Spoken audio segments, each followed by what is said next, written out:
आपको देश का प्रधानमंत्री इसलिए बनाया गया कि हम लाइन में लगें? आपको देश का प्रधानमंत्री इसलिए बनाया गया कि हमारी बेटी सुरक्षित ना रहे? आपको देश का प्रधानमंत्री इसलिए बनाया गया कि हमारा बेटा बेरोजगार घूमे? नहीं, मतलब आप बीजेपी को चोर कह रहे हैं। आपने प्रधानमंत्री जी को बादशाह कहा, बादशाह ही हो, तो मतलब लोकतंत्र खत्म हो गया इसका मतलब। खत्म है। और मुस्लिम मसाइल पर खुद अखिलेश यादव जी का जो पॉइंट ऑफ व्यू है वो इंतहाई शायद। मुझे आंखों से आंसू आने लगता है जब मैं लोहिया के जब से पिंजाई में मरीजों को लेकर दौड़ता हूँ। ये वास्तविकता है जो खामी आप बता रहे हैं या एलिगेशन है? जो एलिगेशन क्यों रहेगा? आप अखिलेश यादव जी पे एलिगेशन लगा रहे हैं। नाजरीन, आज हम आपकी मुलाकात एक अजीम शख्सियत से करवाने जा रहे हैं, कमाल साहब से। कमाल खान साहब ये एक सामाजिक कार्यकर्ता होने के साथ साथ समाजवादी पार्टी के नहायत ही एक्टिव कार्यकर्ता। इनकी सबसे ख़ास बात ये है कि ये समाज सेवा जिस भाव से करते हैं उसने इनको एक अलग पहचान दी है इस इलाके में, इस ज़िले में, इस क्षेत्र में, इस प्रदेश में। तो आज हम आपकी मुलाकात ऐसे शख्स से करवाने जा रहे हैं जो शायद ज़िंदगी के किसी पड़ाव में आपके भी काम आ सके।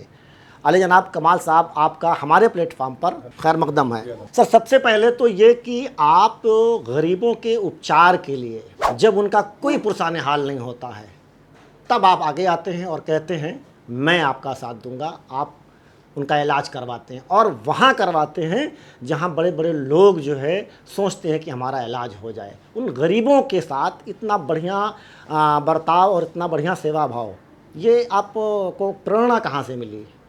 देखिए, ऐसा है, जब कोई भी गरीब और मजबूर असहाय व्यक्ति जी जब बीमार होता है तो वो फ़ौरन तौरी पर उसे एक अच्छा बेहतर इलाज की ज़रूरत पड़ती है।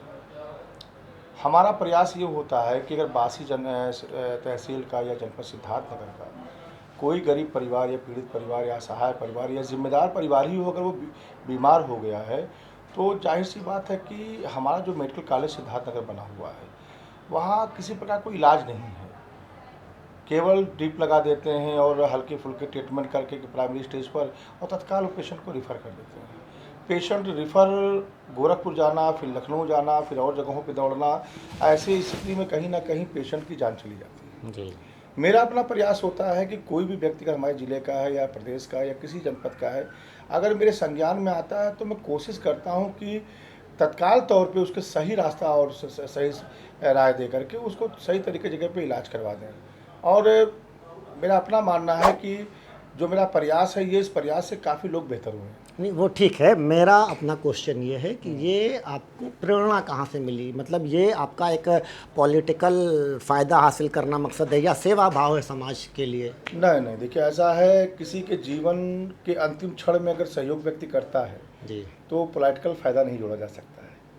इसलिए नहीं जोड़ा जा सकता है कि कल उस स्थिति से मैं भी गुजर सकता हूँ। और अगर आज मैंने सैफी साहब की मदद की है आपकी जी, फैजी साहब की, जी, तो अल्लाह ताला कल मेरी भी किसी से मदद करा देंगे, हो सकता है आप ही वो व्यक्ति हों। तो मेरा केवल उद्देश्य है कि समाज में एक दूसरे की मदद कैसे हो, एक दूसरे का परिवार अनाथ होने से कैसे बचाया जा सके। ज़िंदगी मौत तो अल्लाह के हाथ में है, लेकिन प्रयास हमारा हो।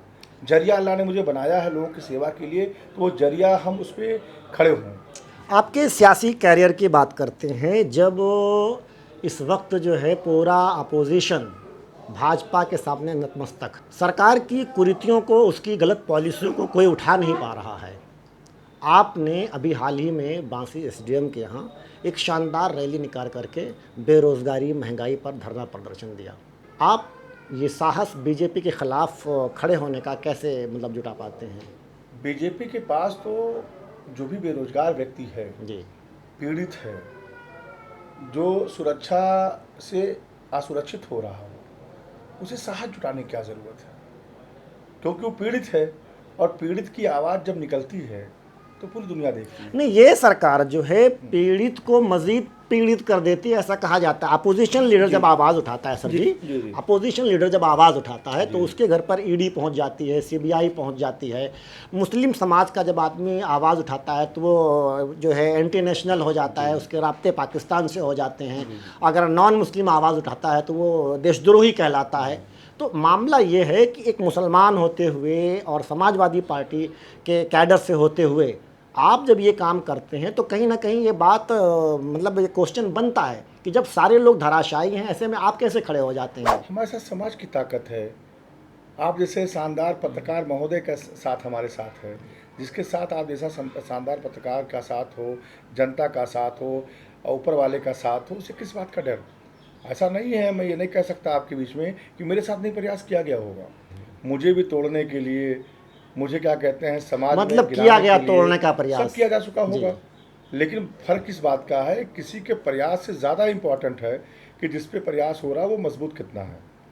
मैं अपने दिलो दिमाग से और अपने रब पर भरोसा करते हुए और आप जैसे भाइयों और समाज की ताकत को लेकर के मैं हमेशा दृढ़ संकल्पित रहता हूँ, मजबूत रहता हूँ कि मेरा कुछ नहीं होना है। आपसे एक और क्वेश्चन, हालांकि आपको मैं डिमोटिवेट नहीं करना चाहता हूं, लेकिन समाजवादी पार्टी जिसने 88% वोट लिया मुसलमानों का और मुस्लिम मसाइल पर खुद अखिलेश यादव जी का जो पॉइंट ऑफ व्यू है वो इंतहाई शर्मनाक है।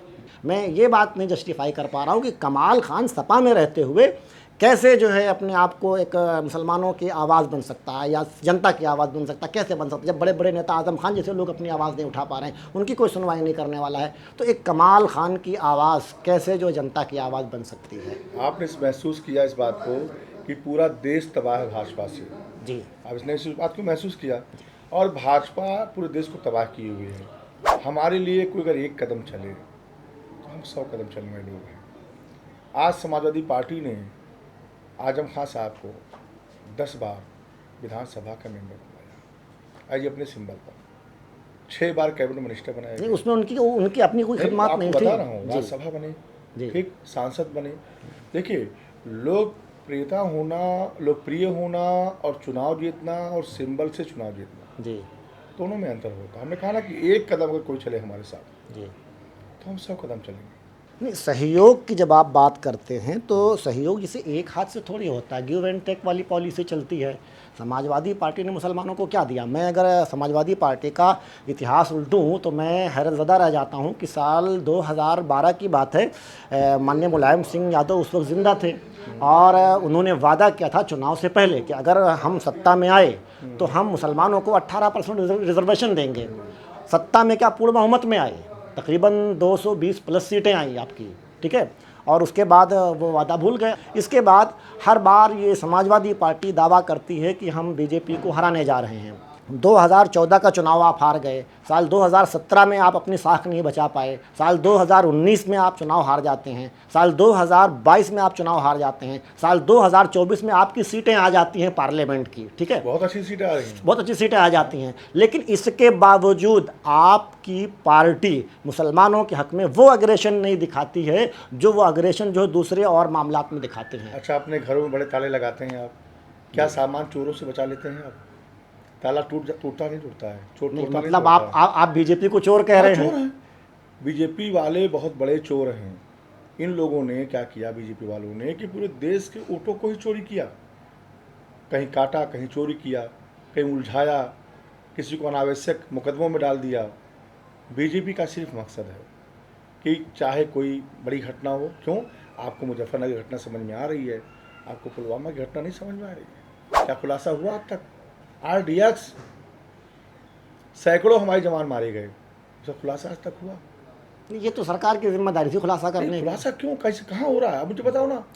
ये तो सरकार की जिम्मेदारी थी कि पुलवामा की घटना का जो भी दोषी था उसको बाकायदा इस देश का जो बादशाह है नरेंद्र मोदी, उसे खुद आकर के प्रेस कॉन्फ्रेंस से बताना चाहिए था कि इस पुलवामा की घटना में फला फला लोग दोषी हैं और फला के खिलाफ मैंने कार्रवाई की। आपने प्रधानमंत्री जी को बादशाह कहा, बादशाह ही हो तो मतलब लोकतंत्र खत्म हो गया इसका तो मतलब? खत्म है। जो आदमी तानाशाही करे, मेलोडी और दिया और चिराग और व्यवस्था और ताली थाली पे लाके खड़ा कर दे, वो क्या माने? महोदय बताइए आप, आपको देश का प्रधानमंत्री इसलिए बनाया गया कि हम लाइन में लगें? आपको देश का प्रधानमंत्री इसलिए बनाया गया कि हमारी बेटी सुरक्षित ना रहे? आपको देश का प्रधानमंत्री इसलिए बनाया गया कि हमारा बेटा बेरोजगार घूमे?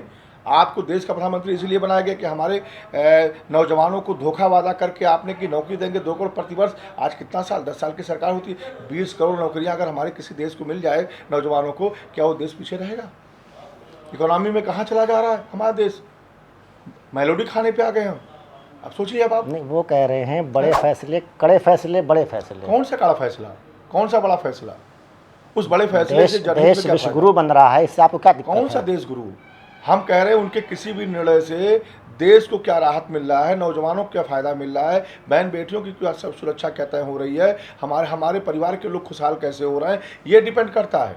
ये थोड़ी ना है कि हम देश विश्वगुरु बनावें और हमारा बेटा भूखा मरे, हमारी माँ इलाज बिना मर जाए। आप सोचिए, आप कभी आप महोदय, अभी आपने सवाल तो अच्छा किया, लेकिन जिस दिन अल्लाह ना करे ऐसा कुछ हो, जिस दिन आपका जानने वाला व्यक्ति अस्पतालों का चक्कर लगाना चालू करेगा और संसाधन के अभाव में जान चली जाएगी, उस दिन आप क्या सोचेंगे? आप अस्पतालों का बहुत चक्कर लगाते हैं, अस्पतालों में बहुत जाते हैं, सेवा भाव से जाते हैं आप, ऐसे घूमने नहीं जाते। तो यूपी सरकार की स्वास्थ्य सेवा से आप असहमति जो बहुत जता रहे भ्रष्ट है, बहुत भ्रष्ट। मैं ये कहूँगा कि अगर आज की डेट में, हैं। सबसे ईमानदार सरकार है सर अभी तक मैं की। कहूँगा कि अगर आज के डेट में सबसे खराब स्थिति किसी व्यवस्था विभाग की है तो हेल्थ की है, क्योंकि हेल्थ जीवन देने का काम करता है। हेल्थ से जीवन मिलता है, बिगड़ी हुई चीज़ें ठीक होती हैं।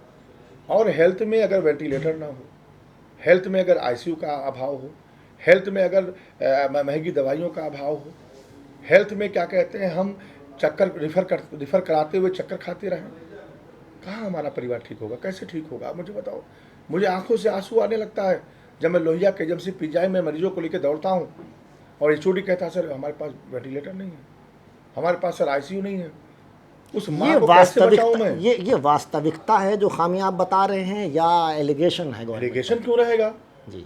हमने जाने गंवाई हैं, आपने नहीं देखा होगा, मैंने जाने गंवाई हैं। हम लोगों को लेकर के यूँ हाथों में लेकर के तो घूमते रहते हैं। हमने कभी नहीं देखा मेरा कपड़ा कैसा है, मेरा जूता कैसा है, मेरी गाड़ी क्या होगा। मैं ऐसे लेके लोगों को दौड़ता हूँ लोहिया के एजेंसी पीजीआई में। मैं क्या करूँ ऐसी जगह पे? अगर आपके परिवार का व्यक्ति कोई बीमार हो और संसाधन के अभाव में उसकी जाने जा रही हो, आपको तो पता इलाज हो रहा है, मुझे पता है जान जा रही है। क्योंकि मेडिकल लाइन में मुझे लगभग करीबन कम से कम 4-5 साल हो गया। मैं करीब 5 सालों में, 4 सालों में, 3 सालों में 2550 लोगों का मैं इलाज करा चुका हूँ। 16 करोड़ लगभग मैं फंडिंग करा चुका हूँ। आप मुझे बताओ, मुझे लगता है ना कि ये मरीज अब जा रहा है, आपको नहीं पता है, क्योंकि आपकी माँ होती है, आपकी बहन होती है, आपकी बेटी होती है, तो आपको लगता है कि नहीं अब हमारी उम्मीद आगे जग रही है। मुझे पता वो जा रहा है, इसलिए जा रहा है क्योंकि संसाधन नहीं मिल रहा उसे अच्छा इलाज नहीं मिल पा रहा। उसे अस्पतालों में जो दवाइयाँ अखिलेश यादव जी फ्री दिया करते थे, आप अखिलेश यादव जी पे एलिगेशन लगा रहे हैं। 1 रुपये के पर्चे पे क्या कहते हैं, लोहिया में आप जाके अपने मरीज को दिखाया करते थे। एमआरआई और सिटी और एक्सरे आपका फ्री होता था। आपकी दवाइयाँ अधिकांश दवाइयाँ फ्री रहती थी। और आज क्या हो रहा है? आज आप देख लीजिए, 6000 में एमआरआई होती है, 500-700 रुपये में एक्सरे होता है। हर क्या कहते हैं, जो 260 रुपये बेड चार्ज होता था अब वो 1760 हो गया। कौन सी संस्थान माना जाए हमें? आप मुझे बताओ कैसे इलाज होगा? खैर, बेसिक चीज़ें हैं इलाज और शिक्षा में देख लीजिए पेपर लीक, इलाज में देख लीजिए मौतें हो रही हैं। अभी देखिए कोई मामला होता है, आपके डिप्टी सीएम जाके फीता काटने लगते हैं। अगर एक भी नट बोल्ट भी अगर किसी ओटी में या आईसीयू में या वेंटिलेटर के सेटअप पर अगर एक भी नया नट बोल्ट लगने लगे तो आपके डिप्टी सीएम को बुलाया था फीता काटने के लिए। आदरणीय अखिलेश यादव जी ने इतना बड़ा हब तैयार कर दिया, आप क्या इस बात को हल्के में लेते हैं कि इतना कंजेस्टेड इलाके में राम मनोहर लोहिया को आदरणीय अखिलेश यादव ने दिया, एक शानदार बिल्डिंग दिया। आज स्वर्गीय मुलायम सिंह यादव और अखिलेश यादव जी की देन है कि आप बांसी से बैठते हैं और तत्काल आप लोहिया पहुंच जाते हैं। मेडिकल कॉलेज जाना होता है 2 घंटे आपको मरीज और झेलता है, पीजीआई जाना होता है 3 घंटे का रास्ता सफर बढ़ जाता है, लेकिन तत्काल आप बस से उतरे खट से पहुँच गए लोहिया, सारे संसाधन। लेकिन जो संसाधन आदरणीय अखिलेश यादव जी ने दिया था वही संसाधन पे हम लोग इलाज करवा रहे हैं। मुझसे पूछे क्या पीड़ा होती है ना, क्योंकि मैं जुड़ा हुआ हूँ। मुझे जितना मुसलमान भाई मानता है उतना उससे अधिक प्रेम मुझसे हिंदू भाई करता है। नहीं, इस बात से इनकार नहीं है, आपके साथ सर्व समाज जुड़ा हुआ है, इस बात से इनकार नहीं है। लेकिन इस तरह जो है सरकार को ये कहना कि उसकी सारी सुविधाएं ज़मीन पर फ्लॉप हो गई हैं या विलुप्त हो गई हैं, ये बात थोड़ी सी एक एलिगेशन जैसी लगती है। तो आप बता दो ना, मेट्रो में बता रहा हूँ लखनऊ में, मैं आपको स्टेडियम बता रहा हूँ, मैं आपको ब्रिज बता रहा हूँ, मैं आपको 55 लाख लैपटॉप बता रहा हूँ। आप ये काम बता दो मुझे। मुख्यमंत्री योगी आदित्यनाथ ने सैकड़ों बच्चों की जान ले लिया क्या कहते हैं आपके गोरखपुर में, और क्या कहते हैं ऑक्सीजन के अभाव में जो है, आपको ये नहीं पता पत्रकार महोदय? जिस प्रदेश का मुख्यमंत्री हो उसी के जनपद में क्या कहते हैं सैकड़ों बच्चों की जान ऑक्सीजन के बिना निकल जाए, ये दुर्भाग्यपूर्ण है कि नहीं है? पूरी तैयारी के साथ आप बैठे थे। ये जिम्मेदारी किसकी है? ये जिम्मेदारी हम सरकार की बनती ना। कल मैं इस विधानसभा का विधायक बनूँ, जिम्मेदारी किसकी है? ये मेरी जिम्मेदारी है कि मेरा परिवार और मैं क्या त्याग करता हूँ उस जनता के लिए। ज़रूरी मेरे लिए मेरा परिवार है, लेकिन मेरे परिवार से ज़्यादा ज़रूरी मेरे लिए वो लोग हैं जो मुझ पर विश्वास और भरोसा और आस्था रखते हैं। कमाल साहब, आपकी बातें जो है हमने सुनी और हमें कुछ बातें आपकी भावुक करती हैं, लेकिन ये है कि एज ए पॉलिटिशियंस जब मैं मतलब आपकी बात को पब्लिकली जब आम करूं, तो मैं ये जानना चाहता हूं कि आगे का आपका टारगेट क्या है एज ए पॉलिटिशियंस। आपके क्या टारगेट हैं? हमारा जो भी भविष्य है जी वो बांसी और सिद्धार्थनगर की जनता तय करेगी। जी मैंने हम साफ साफ बोल दिया जी कि बांसी और सिद्धार्थनगर की जनता मुझे किस रूप में देखना चाहती है। अगर एज ए एमएलए देखना चाहती है तो मेरा ये विश्वास आपके इस चैनल के माध्यम से जी कि मैं एमएलए बन के दिखाऊंगा। जी मैं इन एमएलओ के तरीके से नहीं रहूँगा कि केवल कागज़ के और सर्टिफिकेट के में ही सीमित रहें। आप कमाल खान साहब समाजवादी पार्टी से, आपका कहना ये है कि आप एज ए पॉलिटिशियंस क्या बनेंगे इसका फैसला जनता करेगी, सिद्धार्थनगर की जनता। एज ए एमएलए देखना आपको पसंद करेगी कि एज ए एमपी, ये फैसला आप जनता पर कमाल साहब ने छोड़ दिया है। कमाल साहब ने हमारे लिए टाइम निकाला, इसके लिए इनका बहुत बहुत शुक्रिया, धन्यवाद। वीडियो को लाइक शेयर ज़रूर कीजिए, कमेंट करके आप इस वीडियो को अपने दोस्तों तक पहुंचाएं ताकि बात ज़्यादा से ज़्यादा लोगों तक पहुंच सके। शुक्रिया।